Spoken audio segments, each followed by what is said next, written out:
Tatlong sikretong taguan ng Facebook ang ating i-reveal. So malalaman mo na kaibigan kung saan ito. Interesado ka kaibigan?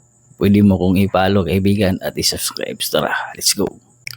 Okay, buksan mo lang yung Facebook at hanapin ang My Day. Tap itong 3 dots. Tap itong Edit Story Privacy. At kung tinatap itong Hide Story From, ito yung mga sikreto kaibigan. Kasi nga, ito yung mga friends kung saan hinahide ang My Day. So ito yung una. So yung pangalawa, ito yung storage you muted. Itap. So ito din yung sikretong taguan kaibigan. Kung bakit nakamute ito doon sa kanilang My Day. So magtaka ka kaibigan bakit minumute ito. So ito yung pangalawa. At yung pangatlo, mag-back lang tayo.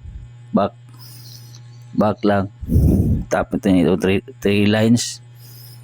Tap settings and privacy. Tap settings. Scroll up.